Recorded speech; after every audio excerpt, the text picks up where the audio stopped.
Avant d'entrer dans le vif du sujet, il est important de rappeler la situation des Arabes avant la révélation du Coran. Dans l'Antiquité, les Arabes adoraient les astres comme le soleil, la lune ainsi que les étoiles. Puis, ils ont fini par adopter l'unicité divine prônée par le prophète Ibrahim et son fils Ismaïl. D'ailleurs, selon l'avis le plus célèbre, la Kaaba fut construite des mains d'Ibrahim et d'Ismaïl. Au final, les Arabes venaient de partout pour se rendre au pèlerinage à la Mecque.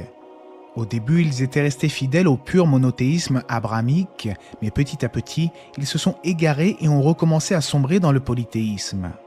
Ils se sont mis à adorer des pierres et des statues érigées à même la maison sacrée, comme Al-Lat ou Al-Uzza par exemple. Malgré tout, certains Arabes étaient restés fidèles au monothéisme, tandis que d'autres se tournèrent vers le judaïsme ou même le christianisme. Même si à l'époque les Arabes étaient connus pour leur générosité, leur courage, parfois même une certaine sagesse, malheureusement, beaucoup de leurs pratiques liées à leur mode de vie étaient fortement critiquables. En dehors du polythéisme, certains enterraient leurs filles vivantes par peur du déshonneur. Les guerres tribales étaient légion et les femmes étaient considérées comme une vulgaire marchandise. Mais l'islam est venu par la grâce